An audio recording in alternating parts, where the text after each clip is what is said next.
ChatGPT is banned. I akin it to banning Wi-Fi. Bigger companies are frankly quite comfortable. Which one's the best tool? Actually, how long's a piece of string?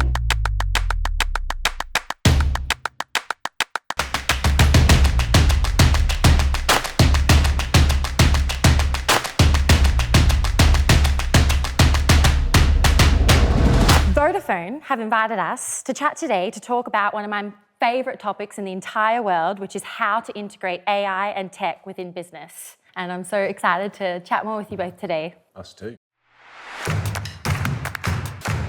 I'm Leo, I'm the founder of Chapter 2. What we do as a business is we go into companies and we build internal talent acquisition ecosystems for our clients.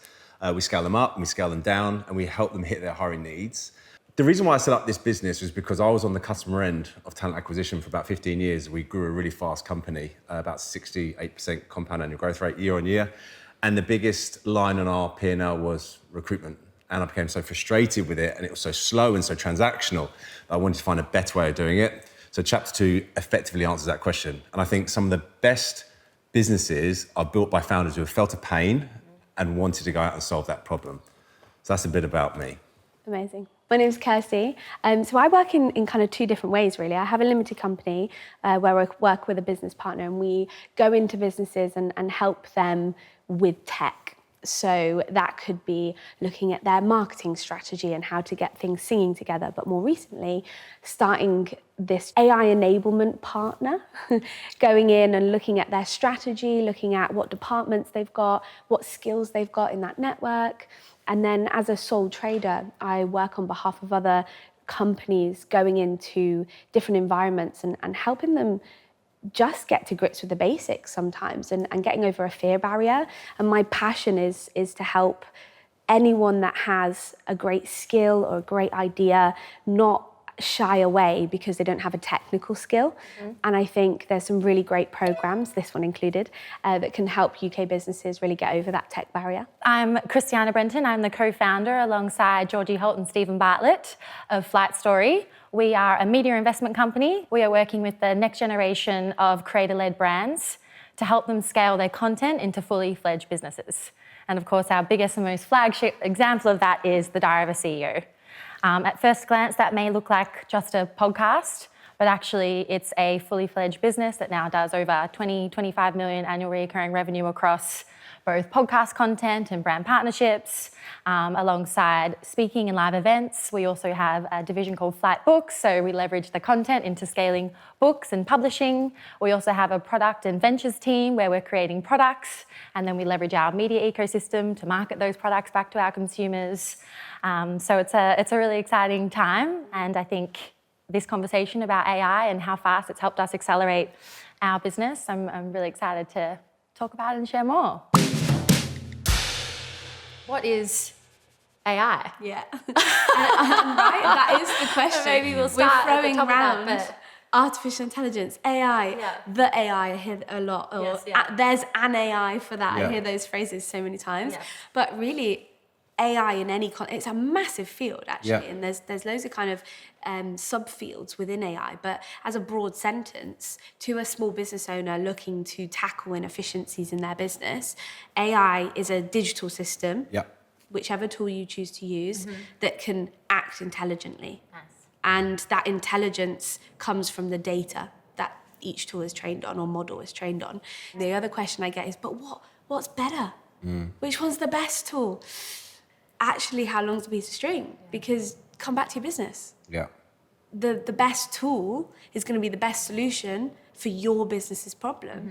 And it's not really about picking a tool that's the best because it's generically the best. And that's why we are moving into, and we are moving into these agentic AI platforms and building agents. There are AI agents, chatbots, agents that can automate a lot of different processes, and you can even kind of bespoke program and build workflows. And a workflow I was working on recently, we've got a set of content. So say blog post is our core content. It's got a lot of detail. We're looking at pillar content with quite a lot of information. And this particular business wants to create an AI agent that creates first drafts through workflows of X posts, Facebook posts, podcast transcripts, potential questions and topics to ask, all from this core content. Now, that agent's job is to work through the workflow and generate these first drafts. That's a huge amount of time saved from the marketing team to convert and repurpose a piece of content. Yep. But their job now is the intricacies of, why does this not work? Is that authentic to our brand voice? Is this right for our customers? So it's really now picking apart the flow of what you're building in a workflow. It's such a good example because the innovation can be so simple. So we've trained an agent to upload the episode files for us.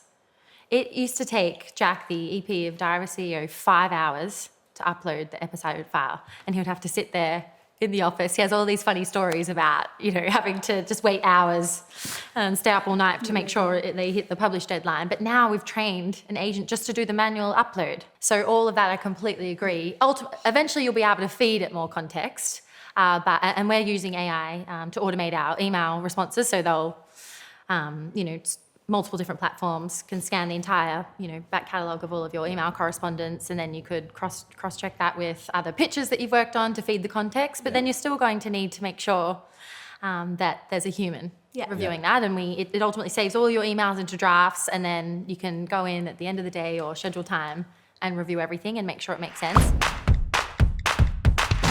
AI is so new that, as it's coming, into everybody's worlds, nobody has got a department that's already mature in this. Nobody. Yep. So you could be the biggest enterprise in the world and you can invest behind it, but a small business that learns fast, is restless, and just is curious, can often beat it. I think this is where the opportunity sits for a lot of small business owners or small businesses, where they can just, if they're curious, if they're fast-paced, and they really sort of lean into AI, they can beat some of the bigger brands that they're going after. I couldn't agree more, other than to say that I don't think you need an AI department. People might be shocked to know that Flight Story, a company that leverages technology and AI to scale content, we don't have an AI department. Yeah. And that is because the onus is really on everyone to embrace the tools. So true.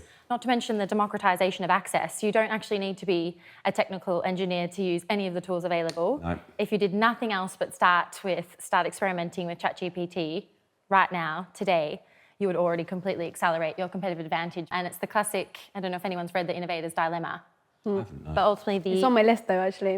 the initial innovation, that culture of restlessness and experimentation that ultimately fueled their competitive advantage, once they get to such an extent that they think they're winning, they stop innovating. I was back in Australia the other week speaking to a very successful partner at a very successful law firm, and it's banned. ChatGPT is banned. Yeah, I've seen that. I was so taken back that he was laughing at my reaction. Yeah. It is like banning innovation. Yeah. It is like banning experimentation. Yeah. Obviously, there is an element of, proprietary, sensitive company information in terms of law firms. Yeah. But there has to be a solution, right? As opposed to banning technology. I akin it to banning Wi-Fi. Once upon a time, people were resisting Wi-Fi. And I akin it to the same potential naivety of what's happening with AI.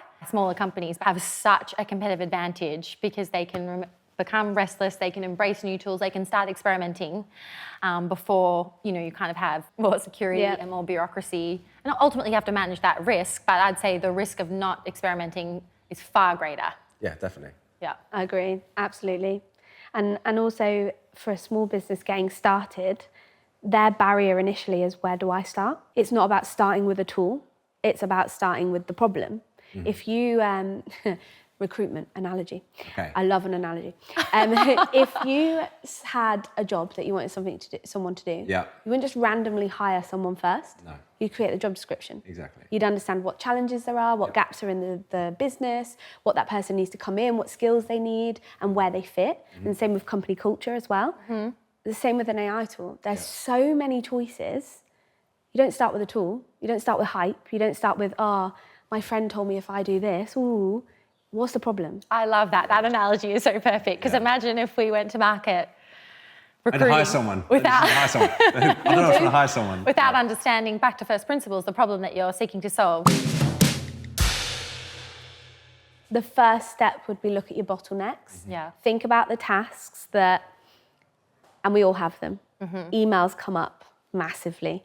Emails, anything to do with spreadsheets and data, anything that is a task that you find repetitive, needs to be done, is contributing to how you continue to grow and service your own customers.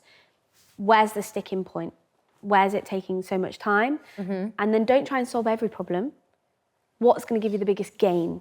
If you could say, rather than, I want to use AI to summarize documents for me, well, that doesn't really give you a tangible outcome of why it's beneficial to the business. So it's more about time. Apart from The most time, valuable but you resource. could even be really more specific about the time, right? I spend X amount of hours a week summarizing and synthesizing information in order to present it to my board or present it to my team, whatever it is that you're looking to save time on. How many hours is that you spend doing that task?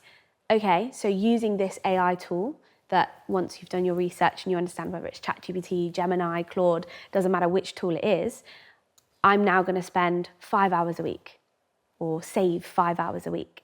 So you can start to then actually set some tangible SMART goals around, okay, we're going to pilot for the next 4 weeks to 6 weeks. Can we consistently save 5 hours every week on this one task? So yeah, I think in terms of that question, where do you start? First of all, look inward.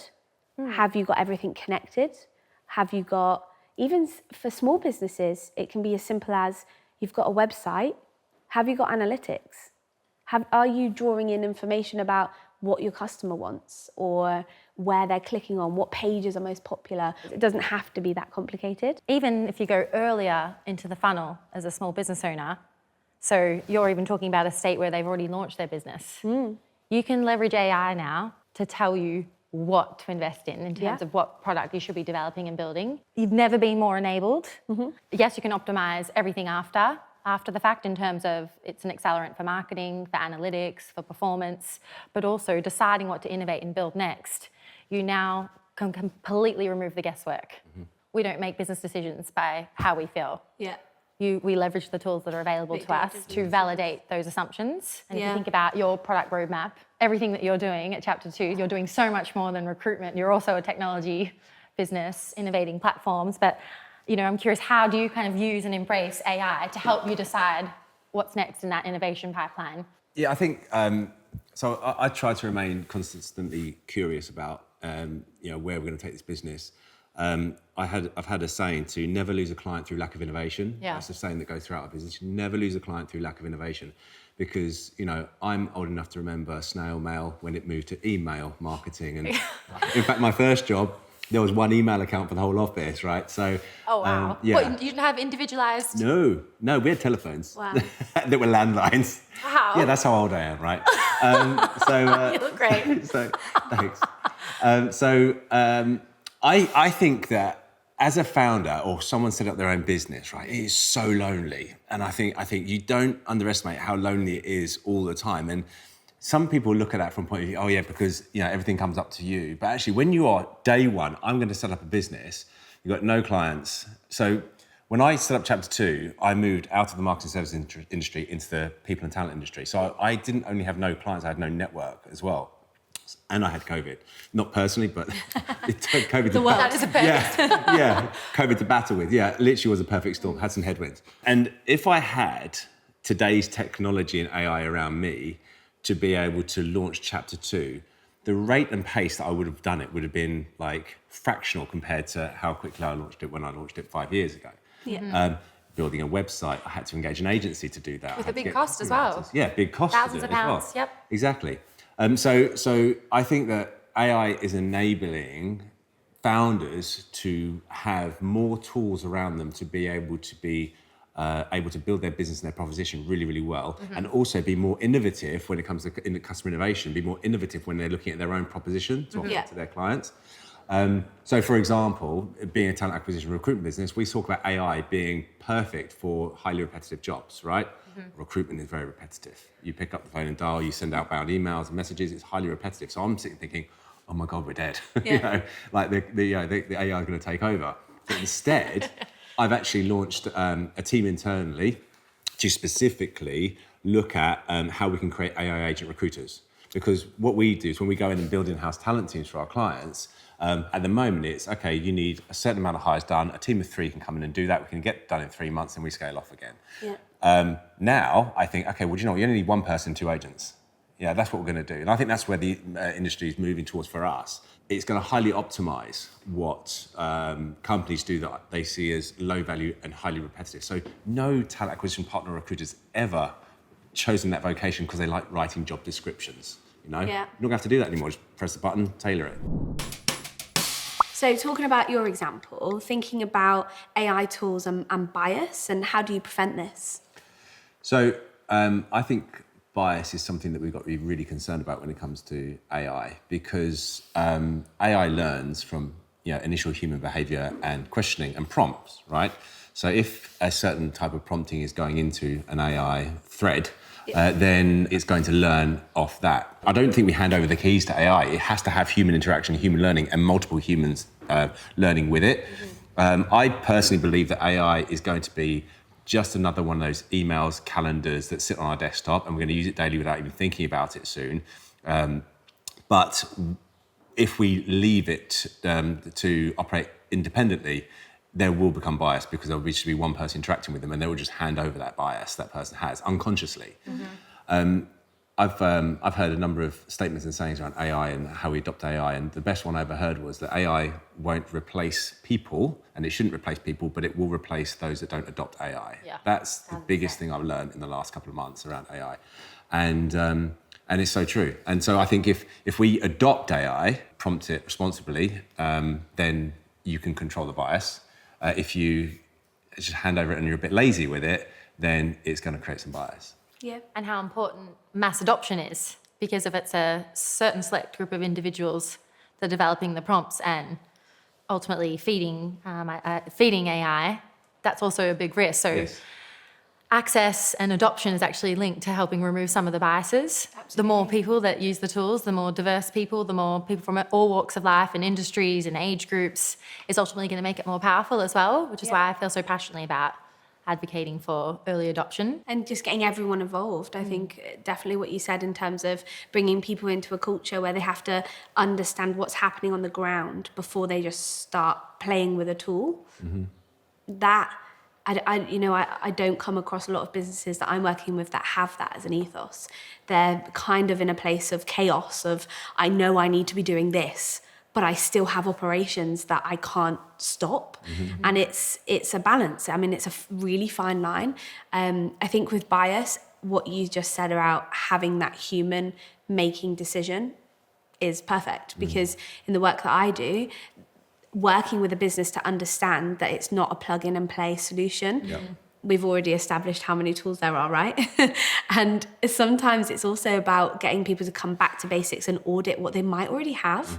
There's so many web builders or systems that they've got, CRM systems or content management systems that they've already got in their business, they're already paying for, that are now integrating AI tools for sentiment analysis or looking at segmentation of your audience. So having a human start to upskill in those areas with those skills, those tools that are already in the business, that human's already there. Yeah, but staying on the human point and talking a bit about like personal branding, which is a big part of, when you're a small company trying to launch, your personal brand is actually what promotes you more than anything else, especially with products like LinkedIn and that sort of stuff. And people resonate more with personal brands than they do with any other company brand generally. Authenticity is really, really key, right? And I've gone through a learning phase with this. So all of my content used to just be done by me. It was selfies, it was I'm on a plane, I'm in a client, and it was great. And I built up quite a lot of engagement. I thought, this is really, really good. I need to now go and do this, and I'm going to use AI to make it better. So I started using ChatGPT to write the posts. Engagement just went like that. Yep. Because people could see it. I was like, oh my God, what's going on with my engagement? Even my own team were going, Leo, you didn't write that post, did you? I was like, no.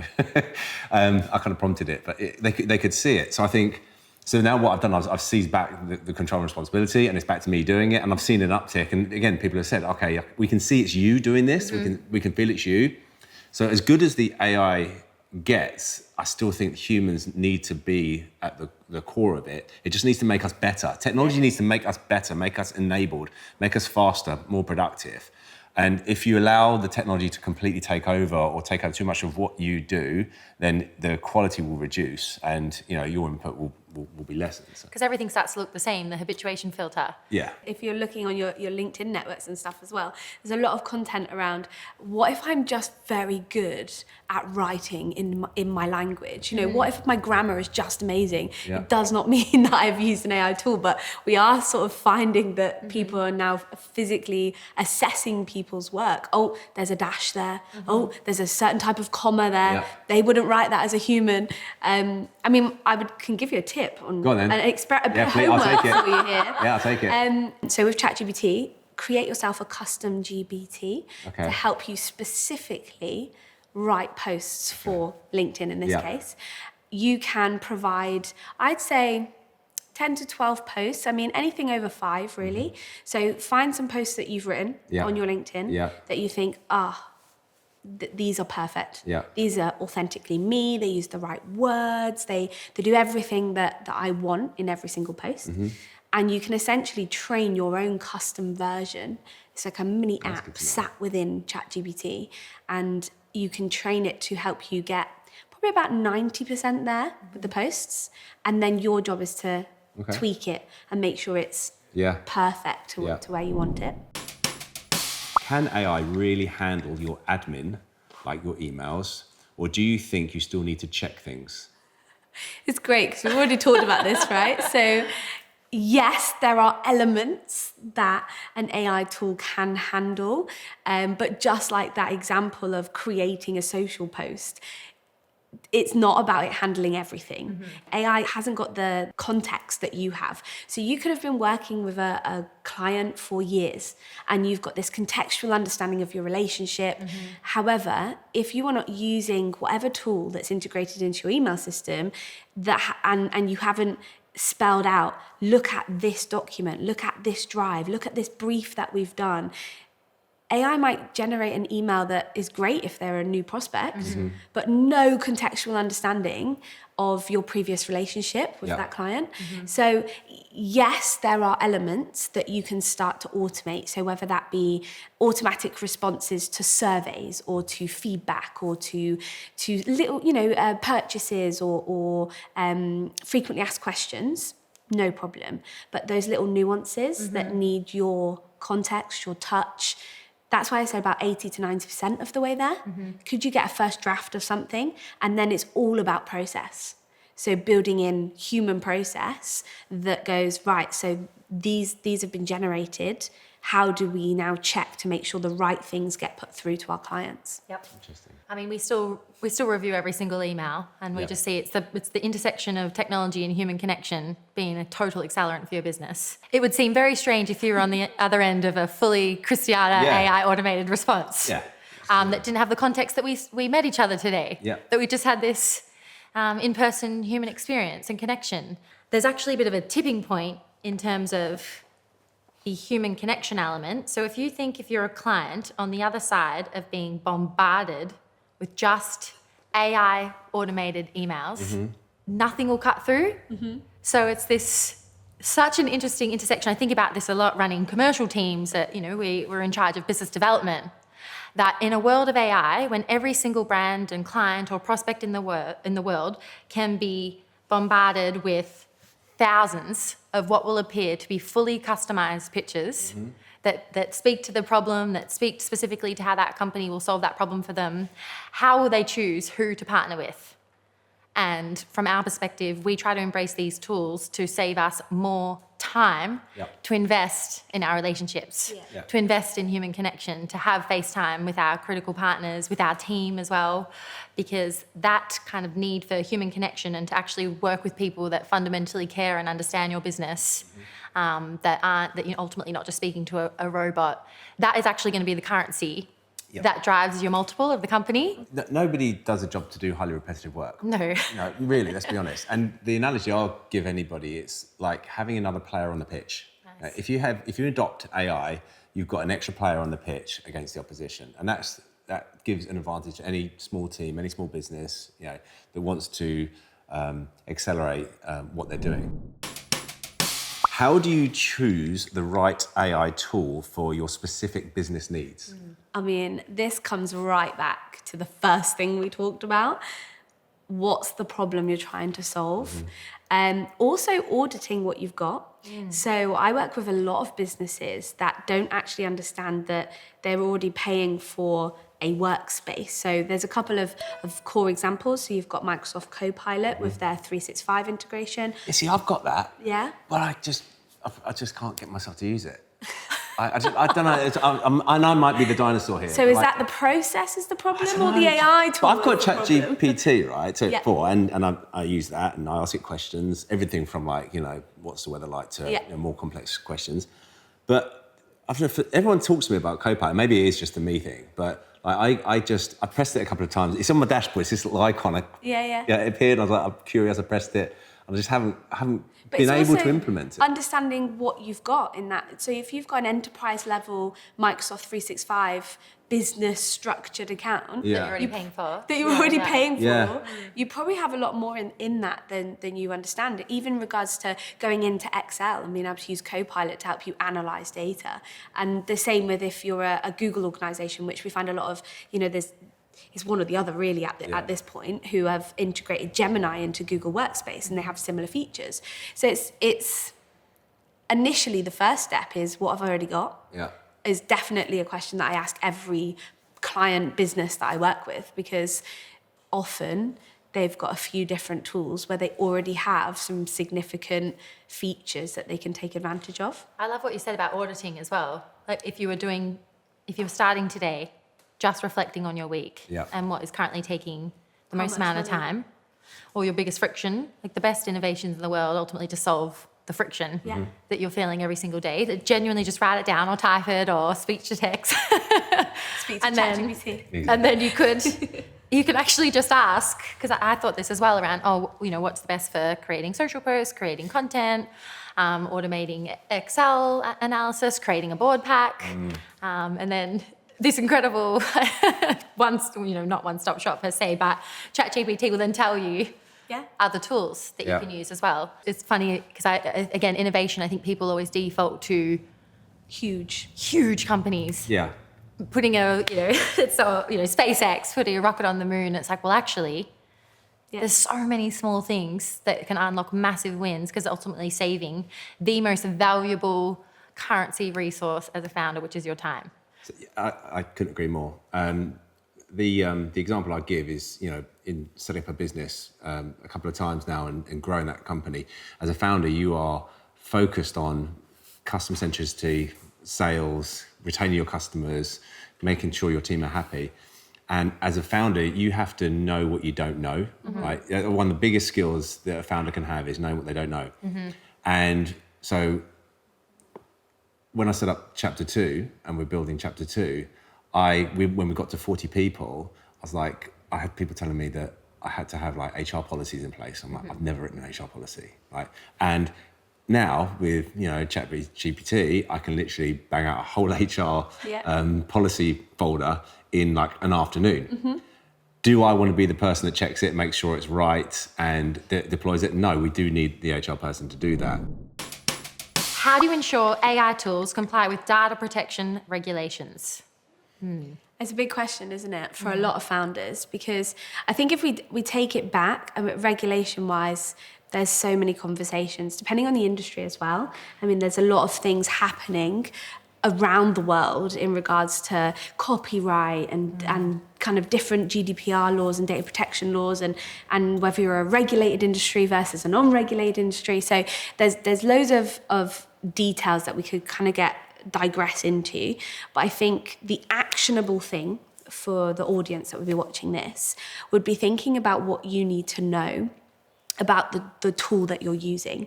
And so my first tip would be, if you're using a new tool and it's not necessarily a big tool, maybe there's something new that you want to try, it's a startup, maybe, you know, it's something that you're looking into, but also relevant for the bigger tools.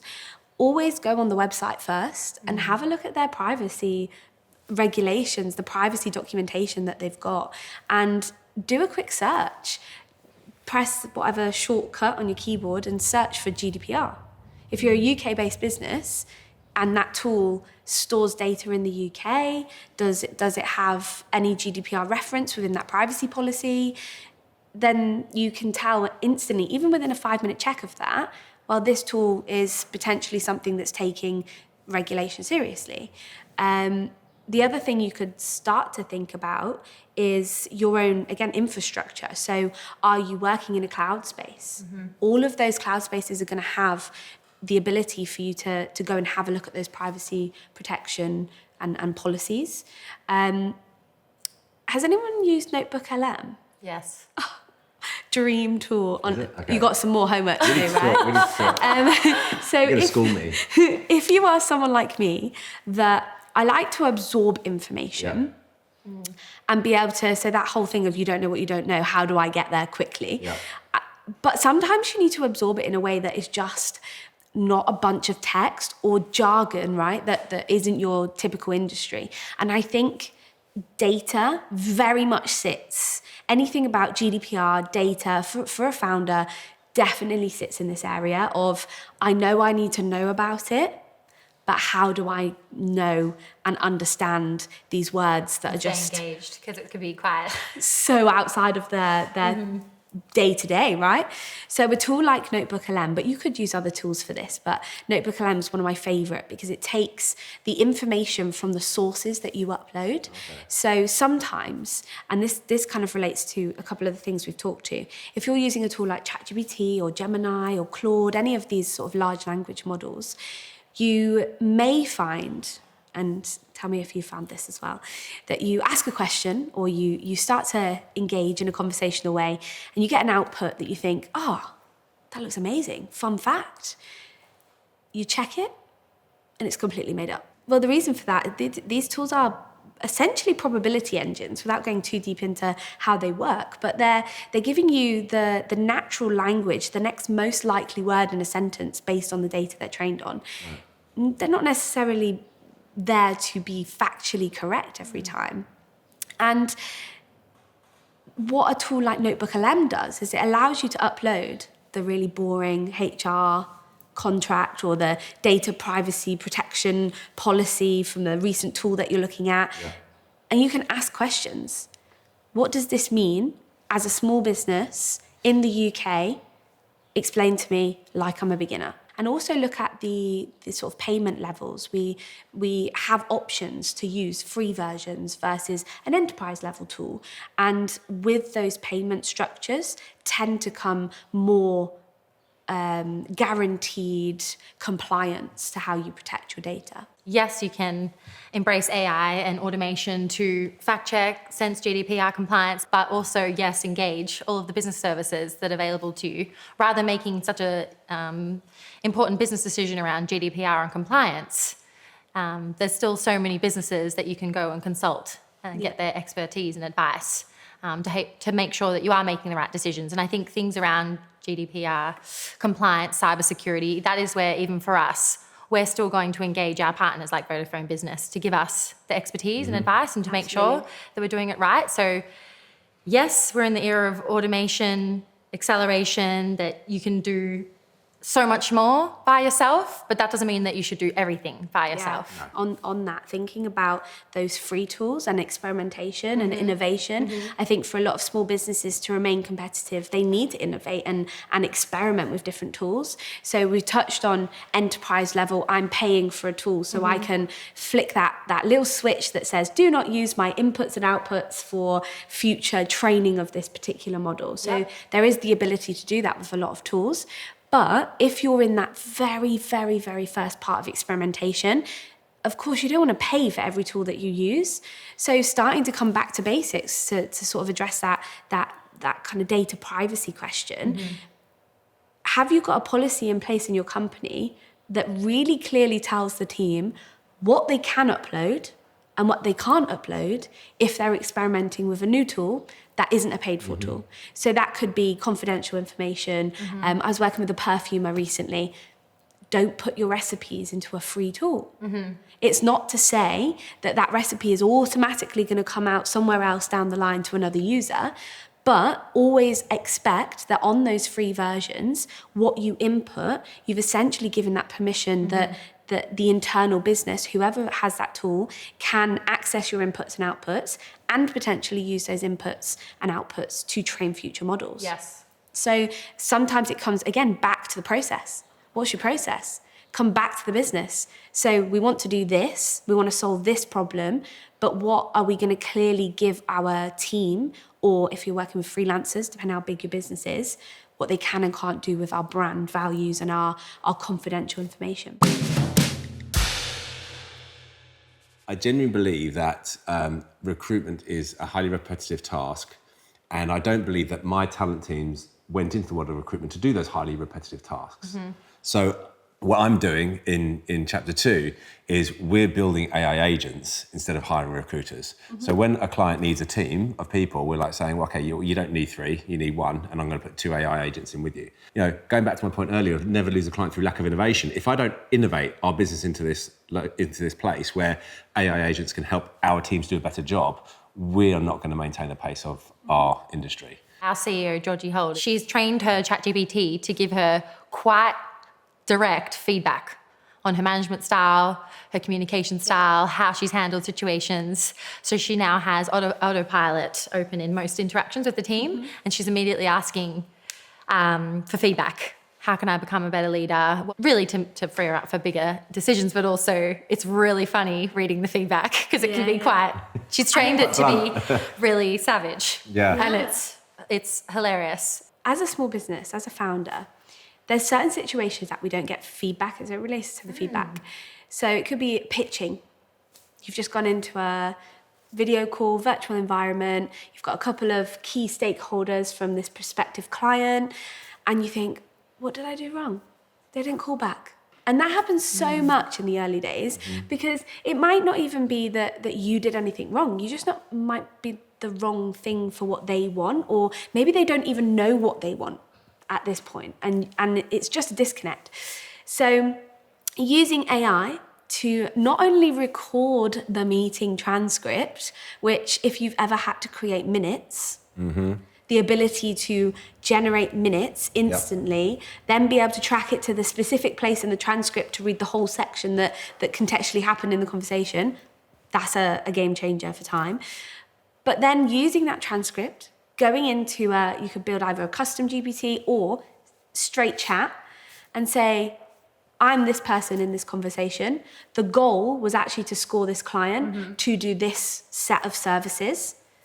What did I do wrong? They've not called me back. How can I follow up with them? Can you give me 5 things that I can do next time that will make me sell myself better? So I don't think it's unusual, but I think it's still a bit out of the box in terms of getting that feedback and thinking, how do I self-reflect with these tools to be able to go into that next pitch, that next prospecting call or whatever you call it in your business and absolutely nail it? Very similar themes are coming out because I would say it's not necessarily an unusual use case, but potentially I think there's a perspective that with AI, the reliance on people and recruitment is less, but actually we still fundamentally believe that people are our biggest A+ challenge priority in recruitment. That there's no world that exists where you're not going to need, be it a small to medium team of super highly performing, ambitious, committed, high conviction, curious individuals to really scale your company. They just can't see a world in which that's ever going away. And so we actually use it to supercharge our interview efforts. So ultimately, if you think about recruitment, your ability to ask the right questions in an interview scenario and making sure that you're really uncovering what is driving people beyond the standard answers, but you're really trying to find their why and the purpose. And we now use it to give us that feedback loop. You know, across the past 18 months, we've doubled the team and we've conducted hundreds of interviews, and we're really committed to trying to become much better at asking the right questions to help us find the types of individuals that we're looking for. We have a very, very specific set of cultural values and norms of how we operate, and we're looking for a very select kind of individual, but ultimately how we ask the right question in the room is going to be the difference between us recruiting someone that is going to take our business forward or not. So we have trained, once again, we'll leverage AI and ChatGPT to upload the job description, upload our culture and values Bible. We also have a survey that we ask people a series of questions to help kind of rank their cultural alignment. So we'll upload those survey answers, and then we will ask it to prompt us with all of the best questions that we should be asking in that interview. And then we're using there's so many different pilots to then record our interviews and get immediate feedback. Which I find is interesting in your context of recruitment. AI will never remove the fact that I will need to meet every single person that we bring into our company. Yes. Because of how important those transformational hires are. So in that sense, it's only going to help you do a better job. Bring us better candidates, and I'm able to spend more time with them, getting to know them, getting to know the why. But it's interesting that we've all touched on the theme of using AI not just to accelerate like admin, automating responses, editing content for us, but a feedback loop. As a founder, which is so interesting, right? Because I think about this a lot when you're, I suppose, hierarchically at the top, although I don't feel that way, that like your feedback loop, you should be constantly getting coached and mentored and evolving. And I don't know how you both approach this, but we're off like, who's coaching us? We're responsible for developing the team. And this is really interesting that we're getting this feedback loop from AI of telling us how to be better leaders, but it's all totally relevant to the type of company, absolutely, culture and the values that you're creating. So we use it for feedback all the time. It comes back to the point of having an extra player on the pitch, right? Yes, it's like having an extra player or two on the pitch. And you using that, again, taking the founder mentality, and, the team are sometimes reluctant to give feedback like that. But if you train an AI agent, like Georgie has done, to be firm and direct with feedback, they're not going to have any inhibitions about saying that wasn't a very good meeting, these are the reasons why, and you handled that really badly. So I think, again, it just enhances the individual. It's got to be people-led, tech-enabled, right? 1,000%. So it's people-led, tech-enabled, and the tech is going to get better and better to help us do more things faster at high quality. And every iteration of technology you see, every 18 months, every 2 years, or getting faster, you'll see something new come up, and it's how can this product make me better at what I do? Because we're still the ones doing it. We're still the ones running our companies. We're still the ones responsible for our client engagement. We're still responsible for our people, and we're still the ones that really care. Because actually, at an emotional level, a cultural level, does AI care? It's cold, right? I'm going to make, it's cold. It's AI. But we're the ones that care. So how can we use AI to make us better and spend more time caring, thinking, being more strategic, spending time with people, spending time with clients? Because that's really where business leaders, business founders and people need to be focused. And just remove all of the administration away from our day-to-days. Having this conversation today is a little bit of an oxymoron, because I've spoken about how fast we've adopted AI at Flight Story. And I think that the reason that we have such a default culture and mentality to adopt it as fast as possible is ultimately so we can free up time to focus on what we think is our true strategic advantage, which is human connection. And that plays out if you think about our long-form podcast episodes, human connection, that's translating to now 1 billion people globally in the case of Diary of a CEO. It's freeing up more time for us to focus on the human connection of coaching, developing and enabling our teams, and more human connection with our clients. And that is such an important piece of the equation that you ultimately can't embrace the tools to such an extent that you impact your ability to actually learn, understand subject matter, connect with your clients. Such a contrast to everything that we've been talking about today is that for new starters in the brand partnerships team, I actually ban the use of using any AI and automation to build a client pitch, to build the pitch about Flight Story, to draft the first pitch email, to draft any of their outreach, to respond to some of the frequently asked questions, to implement their first campaign themselves, to feel the friction as well. And ultimately it's because you don't want to embrace tools to such an extent that you don't undermine your ability as a subject matter expert. We're obviously all here together today. We don't have an AI on the side of us telling us how to have this conversation in a natural, authentic way. And I think it obviously depends upon your business, but I think every business is ultimately, there's an element of human connection somewhere, and your ability to communicate and build meaningful relationships. It is so important. It's going to be the biggest competitive advantage in your business alongside AI adoption is when everyone's engaged and the world starts to almost get homogenized in the sense of how people are transacting or communicating through an automated way in emails. The ultimate superpower will be your ability to build an authentic relationship, an authentic connection, like we're all in the room here without needing to ask, ironically ask ChatGPT or any of the platforms available how to answer these questions. So it's really interesting that as a founder and a small business owner as well, you ultimately still need to be a master of your craft. Yep. I guess I would say that being a talent acquisition or recruitment business, we're in the business of human connections because we're connecting humans with hiring managers and people and businesses. And while automation and AI can get you so far, you really have to buy into the individual, because I see from a hiring perspective, people taking a job as a lifetime purchase. I liken hiring and recruitment to marketing, right? It's a lifetime purchase. You're going to make a decision that's going to change your life, change your family's life. You only really want to be doing it every 3 to 5 years, right?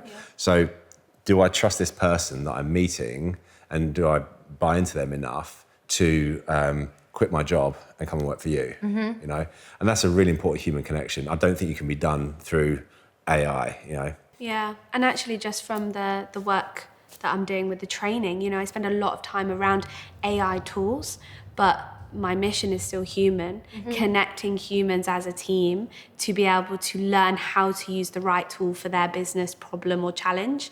And actually, when you pull back the curtain for a lot of SMEs that have fear, there's a lot of people that are in jobs that have a fear around certain automations. It's also about us thinking as founders how you frame that.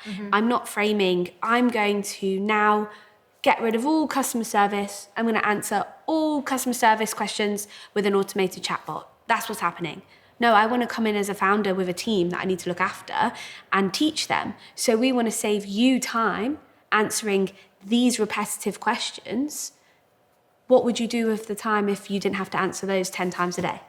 And bring those people into the fold, because they're the ones that know, the people that are on the ground doing that job, they know what jobs are so repetitive and are happening. So reframing it again, if you are a founder with employees and a team, thinking about how do I frame this next innovation? I'm not taking something away, but we've freed up not only time here, but we've freed up budget. We're going to spend that budget on upskilling you. Where do you feel that your skills would be best spent if you could if we can invest in you as a team? So it's sometimes also reframing how we approach that next step of integrating these tools into our day-to-day. It's been incredible just hearing both of you speak today, because we have very different businesses. We're all in very different categories, different sizes and scales, and yet there's so many themes that are coming up that ultimately connect all of our experiences as founders. One of those I think that we can all resonate with is, there's no greater risk than missing the opportunity and being slow to adopt.